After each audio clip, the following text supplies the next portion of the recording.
कृतुंड महाकाय कोटि सूर्य समप्रभ निर्विघ्नं कुरु मे देव सर्वकार्येषु सर्वथा। गणेश जी के चरण कमल कोटि कोटि प्रणाम। देखिए, त्रेता युग चल रहा था, भगवान राम का अवतार हो चुका था। प्रभु का काम में सहायता करने के लिए सब देवता लोग बंदर भालू का रूप लेके चले। तो बाबा भोलेनाथ भी चले, तो मैया पार्वती बोली प्रभु हमको भी ले चलिए। बोले देवी कैसे तुम जाओगी, औरत जात कहाँ जाएगी। तो बोले नहीं प्रभु, हम आपका पूछ बन के चलेंगे। भगवान बोले ठीक है चले।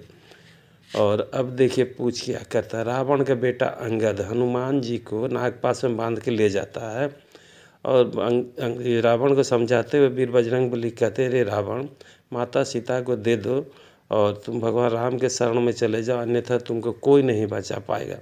रावण बोलता रे इसका अंग भंग कर दो। विभीषण जी कहते नहीं, दूध का अंग भंग नहीं किया जाता, कोई दूसरा दंड दीजिए। तब रावण कहता है इनके पूँछ में कपड़ा बांध के तेल बोर के आग लगा दो। अरे यही होता है, अब करामात शुरू।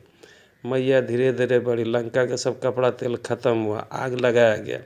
मैया बढ़ी, बीच बजरंगबली जय श्री राम बोल के कूदे और लंका का कोना कोना को उलट पुलट के दाहिना बायां जला के राख कर दिए। बोलिए पार्वती माता की जय। अब दूसरा करामात, रावण का सेना में 14,000 अमर सेना था। अमर मतलब समझे, ये मरेंगे नहीं। रावण भेजा उनको लड़ने के लिए, इनको खूब वीर बजरंगबली सेवा किया, कुछ को मारे, कुछ को पटके, कुछ को रख, लेकिन मरे नहीं, अमर हैं। अब बजरंगबली फिर बोले मैया को ये क्या करना है देवी। मैया बढ़ी यार इनको लपेट ली पूरा पूँछ में, और बजरंगबली जय श्री राम करके फेंके अंतरिक्ष में, वो घूमने लगे। बोले बेटा यहीं रहो तुम, अब नीचे ना ऊपर, वहीं रहो। अब तीसरा, यह द्वारकाधीश भगवान श्री कृष्ण की जो सेना थे, ये करीब करीब दुर्जय थे, भगवान का सेना है।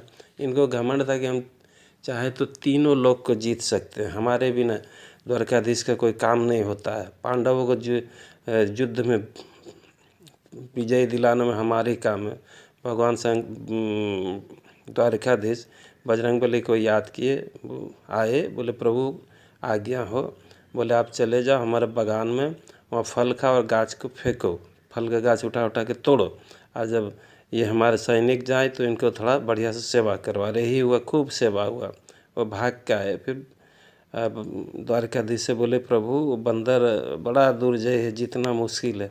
तब बोले द्वारकाधीश अपने जो सेना थे, बोले जाओ भैया कौन बंदर आया है उसको पकड़ के बंदी बना लो। गए, अब बजरंगबली उनको पूँछ से ही मारने लगे। तब वो सारे बंदर, सारे सैनिक उनके पूँछ को पकड़ के लटक गए। अब भगवान बजरंगबली उनको आकाश में उठा करके बोले अब छोड़ दे। बोले नहीं नहीं नहीं,